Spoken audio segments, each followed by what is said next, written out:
ایک کیمرہ یہاں لگا رہتا ہے اور ایک کیمرہ اللہ رب العزت کا ہے. اللہ رب العزت کے کیمرے سے کوئی نہیں بچ سکتا. اپنے آپ سے ہمیں جھوٹ نہیں بولنا ہے، صحیح حدیث، صحیح کتابوں اور صحیح تعلیم پر چلنا ہے، یعنی کہ صراط المستقیم پر چلنا ہے. ہمیں اہدنا الصراط المستقیم صراط الذین، یہ چیز کو سمجھ لینا ہے. اللہ ہمیں سیدھے راستے پہ چلائے، ان راستے پہ چلائے جو راستوں پر صحیح لوگ چلے ہیں، ان راستوں پر نہیں جس پہ غلط لوگ چلے ہیں. اب آئیے اس موضوع کو سمجھنے کے لیے سب سے بڑی چیز آپ کے دماغ میں رکھنا ہے کہ امام حسین علیہ السلام کا پورا گھرانہ، یعنی کہ رسول کے نواسے، بنا پانی کے سب قربانیاں ہو گئی. سب نے جو قربانیاں دی وہ کس لیے دی ہمیں سمجھنا ہے. 10 محرم یعنی کہ نئے سال کا 10واں دن، 3 محرم کو یہ قافلہ جو ہے مکمل وہاں پر ہو چکا تھا. 7 محرم تک پانی ختم ہو چکا تھا، پابندیاں لگا دی گئی تھیں. وہ کون سی چیز تھی امام حسین کے پاس جس کو چھیننے کے لیے یزید اور اس کی فوجیں جو ہیں پوری طرح سے امام حسین کے پیچھے پڑ گئیں اور ان کے پورے گھرانے کو ختم کر دیا گیا. نہ وہاں پر کرسچن تھے، نہ وہاں پر یہودی تھے، نہ اس وقت وہاں پر ہندو تھے، سب مسلمان تھے. تو خلافت اور امامت کی لڑائی جو ہے وہ ہمیشہ سے آئی ہے.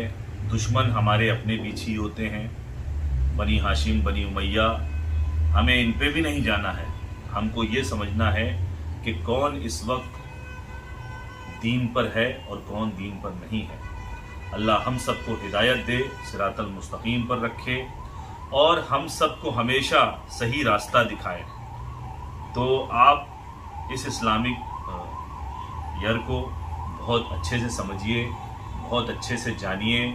اگر آپ کو لگتا ہے کہ آپ کا گھرانہ شہید ہوا ہے، آپ کے یہاں سارے لوگ مبارکباد دے سکتے ہیں تو آپ دیجیے. اگر آپ کا ضمیر اس چیز کو گوارا نہیں کرتا ہے کہ امام حسین نے جو قربانی دی وہ نماز کے لیے دی، سجدے کے لیے دی، اپنی نماز کو پکڑیے. نماز ہم پر فرض ہے 5 وقت کی، اس میں کوئی کمپرومائز نہیں ہے. آپ کوئی بھی بہانہ نہیں بنا سکتے. اپنی نماز کو رکھیے، اپنے دین پہ چلیے اور صراط المستقیم پہ رہیے. حج کریے، زکوٰۃ دیجیے، فطرہ دیجیے، جھوٹ نہ بولیے، کسی کے ساتھ غلط مت کریے. کوئی ایسا کھانا پبلک پلیس میں مت کھائیے جو آپ کھا سکتے ہیں اور دوسرا نہیں کھا سکتا ہے. اسلام کے جو بیسک پوائنٹ ہیں ان کو سمجھیے، تقویٰ سمجھیے، اللہ پہ یقین کرنا سمجھیے، اللہ کی ذات میں کسی کو شامل نہ کیجیے. کوئی ایسا شرک مت کریے جس کی وجہ سے آپ کی پکڑ ہو جائے. دیکھیے، میرا مقصد اس بات کو کہنے کا صرف اتنا ہے، مجھے کسی چیز سے کوئی آبجیکشن نہیں ہے، نہ ہی کسی چیز کے بارے میں کہنے کی میری جرت ہے. میں ایک بہت ادنا سا چھوٹا سا انسان ہوں. اللہ رب العزت جو قرآن مجید میں کہتا ہے، اللہ رب العزت جو چاہے وہ صحیح بخاری ہو، کوئی بھی آپ ایسی مسلم لے لیجئے، صحیح مسلم لے لیجئے، کوئی بھی آپ دنیا کی بک اٹھا لیجئے، ہر چیز میں آپ کو اس کے حوالے مل جائیں گے کہ ہم کو زندگی کیسے جینی ہے. اور ہم نے جیسا کہ کہا قرآن ہمارے پاس ہے، اسے کھولیے، اسے پڑھیے، اس سے باتیں کریے اور اپنے بچوں کو ماڈرن ایجوکیشن دیجیے. دین کی تعلیم کے ساتھ ساتھ ان کو ماڈرن ایجوکیشن کے بارے میں پتہ ہونا چاہیے، ان کی لینگویج اچھی ہونی چاہیے. آپ پردھان منتری نہیں بن سکتے ہیں، آپ راشٹرپتی نہیں بن سکتے ہیں مان لیجئے، لیکن آپ IAS IPS ڈاکٹر سب کچھ بن سکتے ہیں، انجینئر بن سکتے ہیں. آپ ایک وقت کھانا کم کھائیے، لیکن تعلیم جو ہمارے نبی نے کہی ہے اس کو مت بھولیے اور دین کے اندر صحیح طرح سے چلیے، ورنہ اللہ کی لاٹھی میں کوئی آواز نہیں ہوتی ہے. پکڑ بہت سخت ہے اللہ رب العزت کی، کیونکہ اگر وہ عادل ہے، وہ رحمان الرحیم ہے، وہ غفور الرحیم ہے، تو یاد رکھیے وہ جبار بھی ہے. اور جب اللہ رب العزت نے ہر چیز کے بارے میں بتا دیا، نبی نے بتا دیا، دیکھیے کچھ چیزیں ایسی ہوتی ہیں جن کو ہمیں تسلیم کرنی ہے اور کچھ چیزیں ایسی ہیں جنہیں ہمیں مارنا ہے. رسول صلی اللہ علیہ وسلم کو لا الہ الا اللہ محمد رسول اللہ کچھ سوچنا نہیں ہے، آپ کو کہنا ہے، اسے تسلیم کرنا ہے. نماز 5 وقت کی ہے، اسے تسلیم کرنا ہے. قرآن اسے تسلیم کرنا ہے. جو بھی کتابیں آئیں، توریت آئی، انجیل آئی، زبور آئی، ہمارا سب پر عقیدہ ہے، لیکن ڈیسٹینیشن ہماری قرآن ہے. فائنل بک ہماری قرآن ہے. لا الہ الا اللہ محمد رسول اللہ ہمارا کلمہ ہے. تو ہم کو کوئی بھی ایسی چیز کو نہیں کرنا ہے جو اسلام کے اندر کسی بھی مسلمان کا دل دکھائے، کہیں بھی کوئی تکلیف میں ہو. تو اس مہینے کی عظمت کو آپ سمجھیے، اور آنے والے دنوں میں جو بھی مسلمان ہیں وہ کسی کو ہیپی نیو ایئر کہتے وقت یہ دھیان رکھیں کہ یہ وہ مہینہ ہے جس میں امام حسین علیہ السلام نے، امام رضی اللہ تعالیٰ عنہ نے یہ قربانی دی، شہادت دی، اور اس شہادت کو دینے کے بعد اسلام کا پرچم انہوں نے لہرا دیا.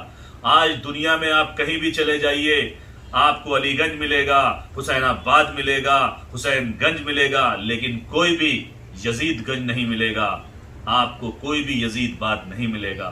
حسین زندہ باد تھے، حسین زندہ باد ہیں، اور حسین زندہ باد رہیں گے. یزید مردہ باد ہے، مردہ باد تھا اور مردہ باد رہے گا. اس لیے آپ کوئی بھی ایسی چیزوں کو لے کے مت چلیے جو یزیدیت کی طرف جاتی ہو، جو حسینیت کی طرف جاتی ہو، رسول صلی اللہ علیہ وسلم کی طرف جاتی ہو. جو بھی صحابی گزرے ہیں، جتنے بھی صحابی گزرے ہیں، سب کو دیکھ لیے. جت کا بھی دور گزرا ہے، چاہے کوئی بھی صحابی ہو، سب نے ایک ہی چیز کو پکڑ کے چلا ہے، وہ دین اسلام ہے. اور اسلام کی بلندی کے لیے ایسے ایسے صحابی تھے جنہوں نے یہ کہا، یا رسول اللہ اگر 7 سمندر پار بھی ایک انسان رہتا ہوتا تو میں اللہ کی کتاب پہنچا کے آتا، یعنی کہ قرآن مجید پہنچا کے آتا. اس کے علاوہ کوئی کسی نے بات نہیں کری. جب نبی نے بات نہیں کری، کسی صحابی نے بات نہیں کری، تو ہم کیسے مسلمان ہیں جو اس چیزوں کو سمجھ نہیں رہے. میرے بھائیوں، دین پہ رہیے، اپنے بچوں کو تعلیم دیجیے، ایجوکیشن دیجیے، اور اس ایجوکیشن کے آدھار پر ان کو زندگی جینے کا طریقہ بتائیے، نہ کہ ان کو کوئی ایسی بات سکھائیے جو اسلام میں ہے ہی نہیں. کوئی بھی ایکٹیویٹیز ایسی نہیں آنی چاہیے، چاہے وہ شیعہ ہوں، چاہے وہ سنی ہوں، چاہے کوئی بھی ہوں، سب مسلمان ہیں. اگر کسی ایک کو تکلیف ہو تو آپ کو تکلیف ہونا چاہیے. اگر اس چیز کو ہم پکڑ لیں گے، تقوی کو پکڑ لیں گے، تو ہمیں کوئی دقت، کوئی پریشانی نہیں ہوگی. آنے والے وقت میں امام حسین کی قربانی کو یاد کرتے ہوئے کربلا پڑھیے. کربلا کی کہانی پڑھنے کے بعد آپ کو سمجھ میں آئے گا کہ بیسکلی وہاں پہ کیا ہوا تھا. اگر ہماری بات نہ سمجھ میں آئے تو آپ ضرور کربلا لائیے. کسی بھی راوی کی بک ہو، کسی بھی رائٹر کی بک ہو، اسے دیکھیے، سمجھیے. شیعوں نے بھی لکھی ہے، سنی نے بھی لکھی ہے، ہر ایک نے کربلا کو لکھا ہے اور اپنے حساب سے ڈیفائن کیا ہے. تو کربلا پڑھنے کے بعد آپ کو یہ سمجھ میں آ جائے گا کہ میں کیا کہنا چاہتا ہوں، میرا مقصد کیا ہے، اور میرا میسج کیا ہے، اور میں آپ تک کون سی بات لا کر کے سمجھانا چاہتا ہوں. جزاک اللہ خیر. دعاؤں میں یاد رکھیے گا. اللہ رب العزت ہم سب کو ہدایت دے. جو ہم نے کہا ہے، اگر میری بات آپ کو صحیح لگے تو ہمارے چینل کو سبسکرائب کریے، اسے شیئر کریے زیادہ سے زیادہ، تاکہ وہاں تک ہماری بات جا سکے جہاں تک ہم پہنچانا چاہتے ہیں. جو لوگ بھی ہیں ہمارے چینل کو سبسکرائب کریں. Mr and Mrs Mirza speaker, یہ چینل ہم نے صرف اسی لیے کھولا ہے تاکہ ہم چھوٹی چھوٹی باتیں جو بہت بڑی لگتی ہیں آپ کو، ان چھوٹی چھوٹی باتوں کو آپ تک پہنچا سکیں. اللہ ہم سب کو صراط المستقیم پر رکھے. جزاک اللہ خیر. اللہ حافظ.